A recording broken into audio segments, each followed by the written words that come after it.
Haleluya, puji Tuhan, salam sejahtera Bapak, Ibu, Saudara-saudari keluarga GPD LSD Magelang, Tuhan Yesus memberkati. Terus alami pembaharuan di dalam Tuhan setiap hari. Mari renungkan firman Tuhan menggunakan 365 hari yang mengubahkan. Hari ini pembacaan kita ada di dalam 1 Tesalonika pasal yang ketiga. 1 Tesalonika pasal 3 saya akan membacakan ayat 12. Demikian bunyi firman Tuhan. Dan kiranya Tuhan menjadikan kamu bertambah-tambah dan berkelimpahan dalam kasih seorang terhadap yang lain dan terhadap semua orang, sama seperti kami juga mengasihi kamu. Renungan firman Tuhan hari ini saya beri tema bertumbuh dalam kasih. Bertumbuh dalam kasih. Kalau kita mengobservasi surat 1 Tesalonika ditulis oleh Rasul Paulus dan ditujukan untuk jemaat Tuhan yang berada di kota Tesalonika.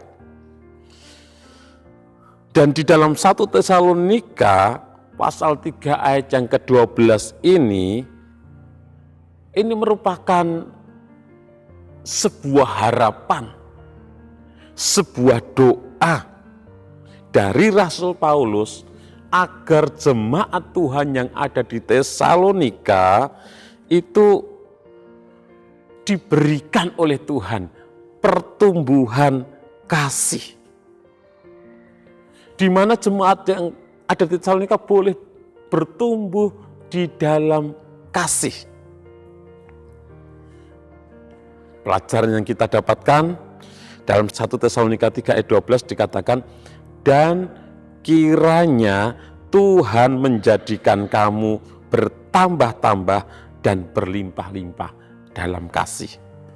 Interpretasinya bahwa bertambah-tambah dan berlimpah dalam kasih ini mengindikasikan bahwa kasih kita mengalami pertumbuhan. Kasih kita semakin bertambah-tambah. Kasih kita semakin berlimpah-limpah. Itu artinya bahwa ada pertumbuhan di dalam kasih kita. Ada peningkatan, ada perkembangan di dalam kasih kita. Memang kasih itu tidak boleh statis. Kasih itu tidak boleh monoton. Kasih itu tidak boleh stagnan begitu-begitu saja. Bahkan kasih juga tidak boleh semakin berkurang. Kasih tidak boleh menjadi tawar. Kasih tidak boleh menjadi dingin. Tetapi kasih itu harus mengalami pertumbuhan. Harus bertambah-tambah, berlimpah-limpah. Kasih itu harus semakin banyak dan semakin menyebar kemana-mana. Itu yang Tuhan kehendaki bagi kita. Itu pelajaran yang kita dapatkan bahwa Tuhan mau kasih kita itu mengalami pertumbuhan. Semakin bertambah-tambah dan semakin berlimpah-limpah. Baik kasih kita kepada sesama, terlebih kasih kita kepada Tuhan tentunya. Aplikasi dalam kehidupan kita, kasih Tuhan yang bertumbuh di dalam hati kita, kasih Tuhan yang bertumbuh di dalam hidup kita tidak terjadi begitu saja. Tidak dapat terjadi dengan sendirinya. Untuk kasih kita mengalami pertumbuhan, itu diperlukan usaha dari pihak kita. Dibutuhkan usaha. Kita harus menanam dan memupuk kasih itu di dalam hati kita. Kita harus meningkatkan pertumbuhan kasih Tuhan yang ada di dalam hati kita. Harus kita tingkatkan. kita harus melihara, kita harus menjaga seperti sebuah taman yang harus dipelihara, harus dijaga. Taman, sekalipun taman itu sangat indah, kalau dibiarkan, tidak dipelihara, tidak dijaga, tidak pernah disiram, tidak pernah dipupuk, taman yang indah itu akan rusak. Tanaman-tanamannya akan mati, akan tumbuh banyak rumput-rumput liar. Jadi demikian juga kasih. Supaya kita memiliki kasih yang bertumbuh, kasih Tuhan yang ada dalam hidup kita, dalam hati kita, harus kita rawat, harus kita jaga. Kita harus menjaga ya tanaman-tanaman kecil yang kita tanam agar bisa bertumbuh dengan baik dan akhirnya bisa berbuah. Tidak lupa kita juga harus memberikan pupuk dan membersihkan setiap hama yang menyerang. Ya, kalau kita membaca dalam Kolose 3 ayat 8 dituliskan, tetapi sekarang buanglah semuanya ini, yaitu marah, geram, kejahatan, fitnah, dan kata-kata kotor yang keluar dari mulutmu. Jadi buanglah hama yang bisa merusak kasih yang ada di dalam hati kita. Buanglah hama yang bisa merusak kasih Tuhan yang ada dalam hidup kita. Kemarahan, kegeraman, kejahatan itu harus kita buang. Kebencian, kepahitan harus kita buang. Itu akan merusak kasih. Sehingga kasih kita bukan hanya tidak bertumbuh, tetapi kasih kita akan rusak. Kita akan kehilangan kasih ketika ada hama-hama tersebut ada dalam hidup kita, ada dalam hati kita. Kita harus membuang, menyingkirkan hama tersebut. Dalam 1 Petrus 2 ayat 1 dikatakan, karena itu buanglah segala kejahatan, segala tipu muslihat, dan segala macam kemunafikan, kedengkian dan fitnah. Kedengkian, iri hati harus kita buang supaya tidak merusak kasih Allah yang ada dalam hidup kita. Supaya kasih Allah itu bisa dapat bertumbuh, bertambah-tambah dan berlimpah-limpah.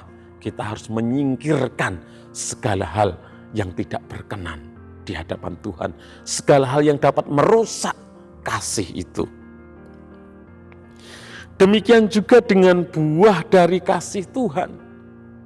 Kita harus menyirami kasih Tuhan di dalam hati kita dengan menyediakan waktu untuk bersekutu dengan Tuhan melalui doa. Kita menyembah Tuhan, persekutuan dengan Tuhan, dan melalui merenungkan firman Tuhan.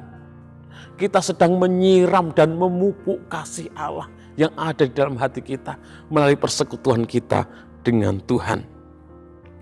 Agar kasih itu dapat bertumbuh dengan bebas, taman hati kita harus terbebas dari ilalang keegoisan. Jadi segala keegoisan, segala hal yang mementingkan diri sendiri, itu harus kita singkirkan dari hati kita, dari hidup kita. Kita harus menjaga hati kita dengan menempatkan orang lain lebih utama daripada diri kita sendiri. Kita tidak boleh mengeraskan hati sehingga kasih Tuhan dapat berkembang tanpa hambatan. Kalau kita mengeraskan hati, kasih Tuhan tidak bisa berkembang. Bapak, Ibu, Saudara yang kasih Tuhan, Tuhan Yesus berkata, dengan demikian semua orang akan tahu bahwa kamu adalah murid-muridku, yaitu jikalau kamu saling mengasihi. Yohanes 13 ayat 35. Inilah bukti bahwa kita adalah murid-murid Tuhan yaitu ketika kita hidup saling mengasihi, ketika kasih kita itu mengalami pertumbuhan, kasih kita bertambah-tambah dan berlimpah-limpah.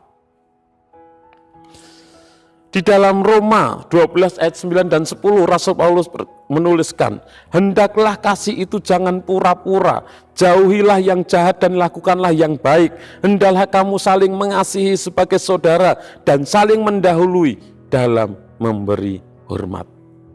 Kasih itu tidak boleh pura-pura. Supaya kasih itu bisa bertumbuh, jauhilah yang jahat, lakukanlah yang baik.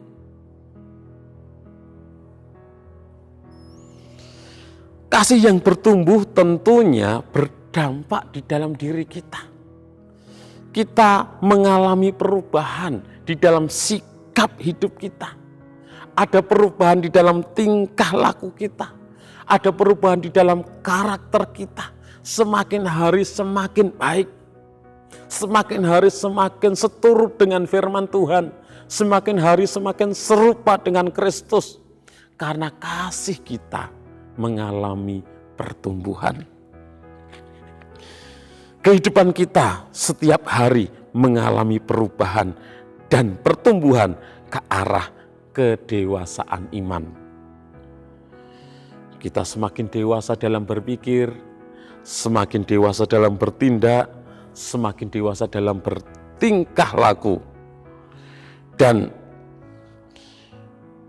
bertumbuh dan berlimpahlah dalam kasih. Baik kasih kita kepada sesama maupun kasih kita kepada Tuhan. Kasih itu harus terus bertumbuh, terus bertumbuh, terus bertumbuh, semakin bertambah-tambah, semakin berlimpah-limpah. Roh Kudus, Tuhan yang memampukan kita, yang menolong kita, sehingga kasih itu bisa semakin bertumbuh di dalam kehidupan kita. Terima kasih kepada Bapak Ibu Saudara yang sudah dengan setia mengikuti Renungan 79, kiranya menjadi berkat bagi kita semuanya. Bagi Bapak Ibu Saudara yang ingin didoakan dengan pokok doa tertentu atau ingin menyampaikan kesaksian, dapat menyalurkan melalui chat WhatsApp di nomor 0813 2742 0088. Mari kita berdoa. Kami bersyukur Tuhan buat kasih-Mu yang Engkau berikan, Engkau buktikan bagi kami. Engkau sudah mati di atas kayu salib untuk menebus dan menyelamatkan kami.